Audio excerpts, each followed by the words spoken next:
Hello, veterinary unicorns. I was recently on a panel and I was asked if I had any tips or tricks on how I stayed in this profession for as long as I've had. I am going on 26 years. As I tell people, I'm going to die as a veterinary technician.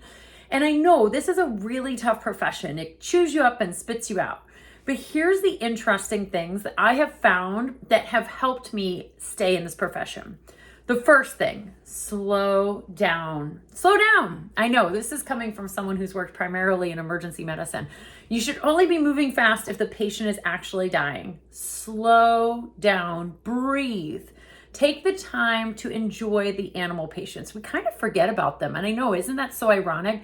We go into this field because we really love animals, but then unfortunately we get so busy, we have to rush around and we don't take the time to just pet them. And I know, funny, because the general pet population out there, the owner population, I should say, they think all we do is play with puppies and kittens all day long and pet them. And we don't, but we should be doing more of that. We should take the time to say hello to our patient, to sit by their cage, to spend a couple extra minutes with them. Slow down, enjoy those animals. Number 2, let the small shit go. People. We got bigger fish to fry than getting upset about every little thing. And honestly, the stuff that most people get upset about, it's stupid. Great example that I always bring up is you get off a phone call after being on that call for 15, 20 minutes with a client who's talking to you about a tick, and they will not stop talking about the tick and how do you remove it and does the dog have Lyme disease and oh my goodness, they've never seen a tick before. You get off the call and you have 2 ways of processing that.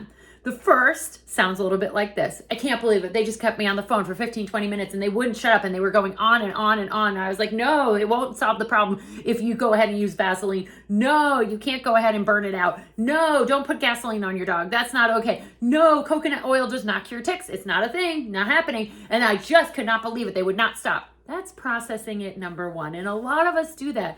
And I used to, guilty as charged. Number 2, you hang up the phone, take a deep breath, and you let it go. Let the small shit go. That's really important. And the third thing is find your passion. Find your passion is really important because mine has changed. It's swerved to the right and to the left, and it's done a whole bunch of different things in my career that I never thought it was going to do. I thought my first general practice was going to be where I was going to be until I retired.